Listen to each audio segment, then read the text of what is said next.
Alright, so again, if you're just joining us,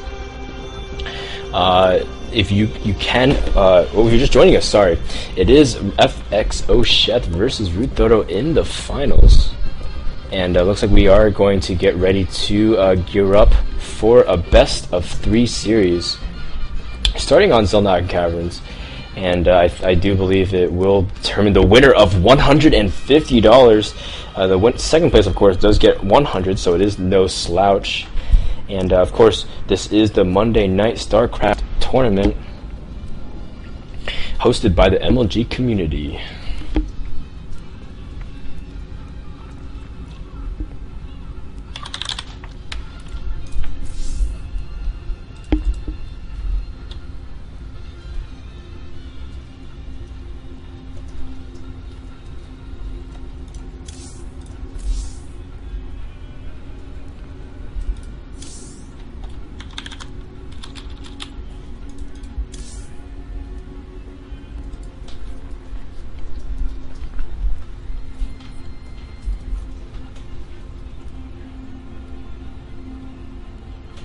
Actually, before I forget,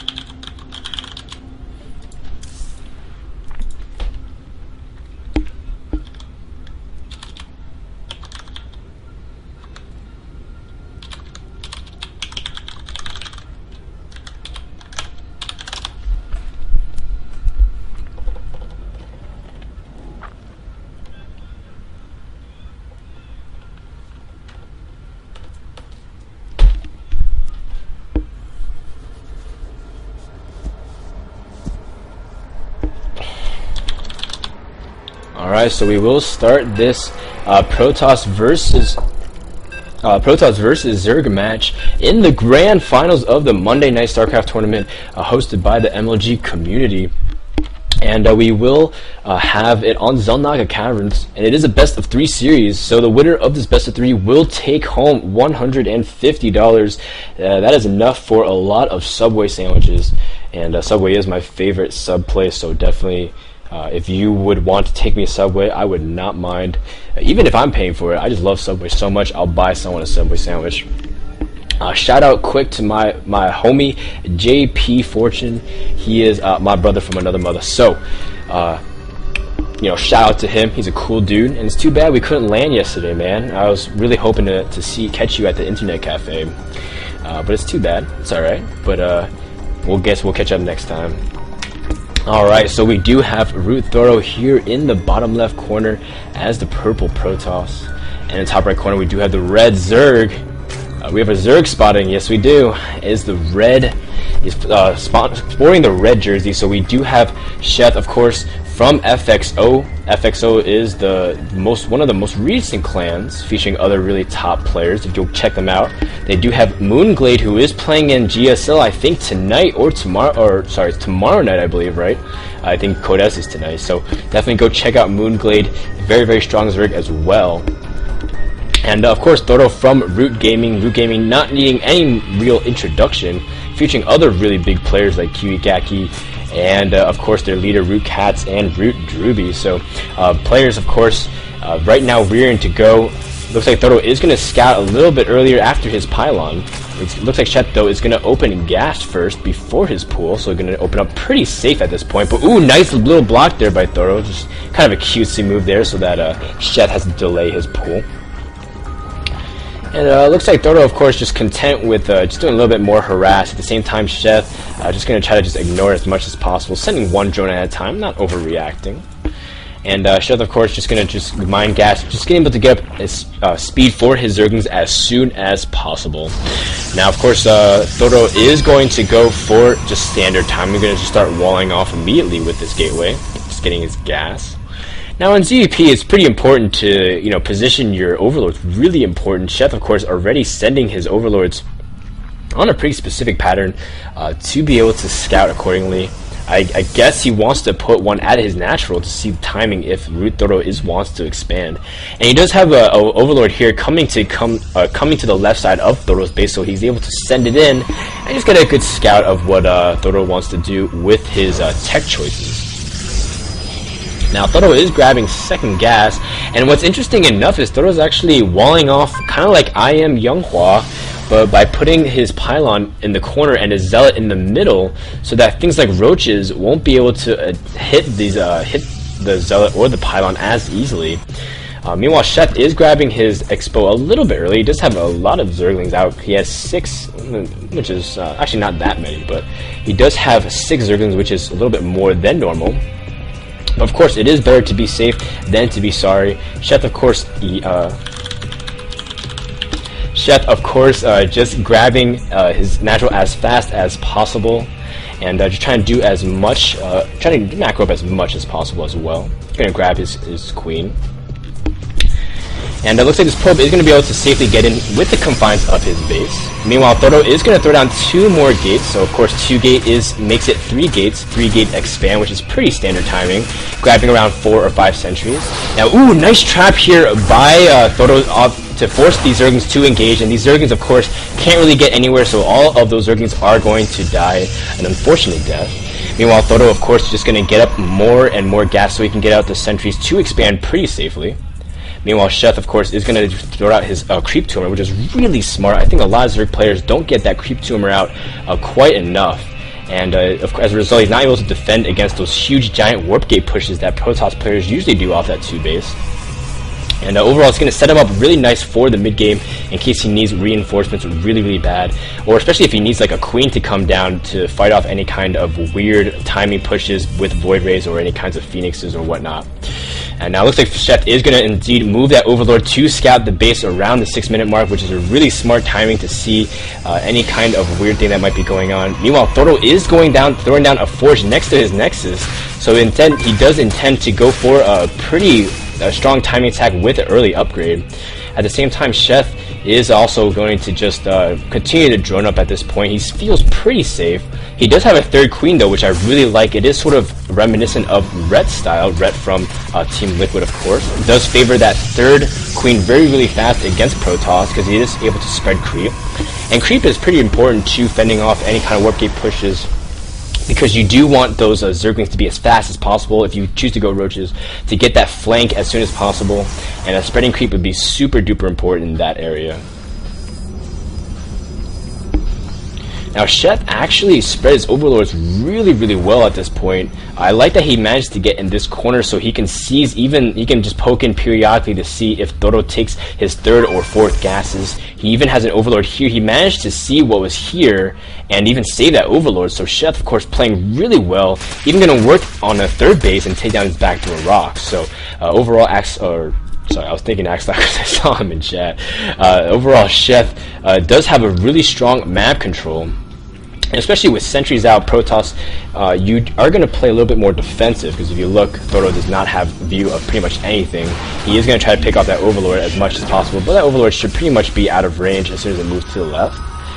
Toro, of course, going to corner boost out +1 weapons as soon as possible. And let's just count on what he does. He does have 36 probes, so I'm guessing at this point, since he is only making 1 more probe, he might be going for a huge 2-base timing attack. If he's not making any more probes, it would be similar to what TT1 and Liquid Tyler used to do a lot back in the day. But Toro, of course, not throwing down more gates, so instead probably just going to go for a really strong push right here. He is probing up, so he's not going to be that all-in push that Tyler and TT1 does. But instead, he's going to try to go back and take the towers. Nice job there. Meanwhile, Chef going in with some Zerglings, might going to try to do a little bit of a run by here. And instead he's going to just pick off a bunch of these probes here. It looks like Toro has to be a little bit kicking himself, but instead he's just going to go for the 3rd. He's just going to try to go and engage here. Chef does not have any units here. Thankfully he didn't transfer any drones at that time, so he's just going to try to sack that hatchery. Meanwhile, it looks like these zealots that are warped in from Toro are just going to deal with these Zerglings accordingly. Back in camp, Chef, he did spread his creep out. Look at that creep spread, really nice. So he's able to get to his 3rd, but it doesn't really work out for him right here because he just chooses not to engage. At this point, Chef is just making a ton of roaches. Roach speed is on the way as well. So Chef, of course, just trying to be really safe here. Don't want to overextend, because as soon as you lose that huge roach count, it won't be able to fend off against those mass stalkers and sentries. He wants to be careful because he wants to also see if he can try to use as much force fields ahead of time as possible. Here comes a mini engagement here. Thoro, nice job trapping a few roaches here. Chef a little bit slow to respond. Chef trying to run as soon as possible. Looks like that one roach gets caught in the little rock over there, so dying a quite unfortunate death. Meanwhile, Thoro just completely taking over the map away from Chef. Of course, Chef spreading his creep very, very nicely. That third queen is coming into play very, very effectively. And overall, Chef gonna try to see if he can grab that third once again.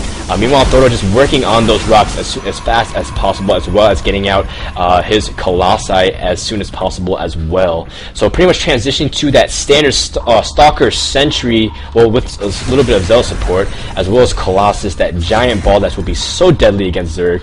Meanwhile, Chef, of course, pretty much still stuck on 2 base for now. He wants to get that third base so his economy can really boom, so he can produce as much units as possible. But at the same time, he wants to be very cautious, because the moment he drones too much, Thoro can just push in really easily. So very, very cautious is Chef. Looks like he wants to just try to do a little bit of scouting. Actually, he just gets 2 Zerglings in and no warp in for Thoro. So actually, these 3 Zerglings will be able to get a full scouting report on Thoro's base. Very, very huge move and strong power move here by Chef. He does see the robotics bay as well. So Thoro's plan is pretty much revealed at this point. He even sees an Immortal, so he knows how to deal with it accordingly. Spire immediately is being thrown down, so great response here by Chef, playing very, very well. Not just fully committing to Roach Hydra, even though he is getting that Hydraless Den, he is getting more and more tech up. But overall, Chef is doing a really nice job. He's even gathering his Overlords, trying to spread out not too much, because he doesn't want to lose them unnecessarily. But at the same time, just continuing to spread creep. This is very beautiful play from Chef. At the same time, Thoro doing very, very well as well, going for his third. I like this timing, especially since he's pretty much guaranteed that he should be safe, because Zerg has to be a little bit more defensive with roaches, since if he extends too far off creep, it won't really be that effective. Now, of course, Chef is going to just finally get up his third. He's going to try to mine gas as soon as possible. That is a big priority when you're going Spire. He does want to get up Corruptors as soon as possible, as keeping down the count will be really important. And actually, kind of a cool little thing here is that Thoro is going to try to engage here. Here comes some force fields though. Roach Hydra engaging off creep. Chef trying to run because he realized he extended a little bit too far, but nice burrow there, but the Observer is going to be able to scout it. So I thought Thoro was actually going to try to section off right there, but instead Chef ran out to engage with him. But Chef's creep is spread really, really far, to the point where he can pretty much just bounce back between these 2 chokes pretty comfortably. Looks like at the same time though, Thoro ready to move out with his first Colossus. External Thermal Lance is now officially done, so he will be able to do a lot of ranged shots against him, but choosing to pull back and instead just hit that creep tumor. Nice job there. Again, you don't want to overextend with Protoss. If you lose that giant ball, you lose those first Colossus from the army. Just pretty much costs you, because you won't, your army integrity is pretty low at that point. So Thor just doing a great job protecting this Colossus as much as possible, also known as the Turtle Protoss, as so many Zergs probably hate playing. Now here comes Chef. He does have a few Corruptors on the way. +2 is about to finish, and he probably wants to wait for that engagement.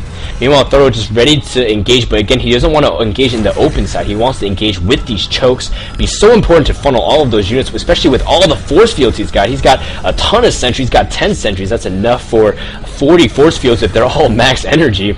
And it looks like Thoro's getting ready to engage. It looks like the Corruptors are finally arrived to the battle. Going to target down the Colossus. Nice force fields there to prevent a bunch of the units from coming in for a nice concave.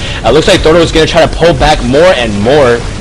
These roaches in the back want to do damage, but at the same time, they're just being held back completely. All the Colossus are dead, so it's pretty much free open season against these Stalkers, but they're just maybe too many. Chef does not have enough ground units at this point. Instead, he's just going to macro a ton of roaches and Hydras back, but he is going to lose this 4th base. Chef, of course, wisely pulling back. and canceling that. Great decision making there. Chef, of course, macroing up again as much as possible. Here comes Toro again with one Colossus, a couple of missed force fields, but it doesn't matter. It looks like he wants to engage. This Colossus will go down super fast, and at this point, Chef wants to get a good concave, but there are just maybe too many Stalkers. A bunch of Stalkers are dancing around in the back, though, and it looks like Chef is going to get overrun at this point. Even drones are being picked off. This does not look good for our Zerg player, but instead he's actually going to fend off with a bunch of Hydras, as the drones are tanking a lot, but losing a lot of drones, going down to 45 drones. And at this point, Chef is losing too much at this point. A bunch of Overlords are now also being picked off as well by the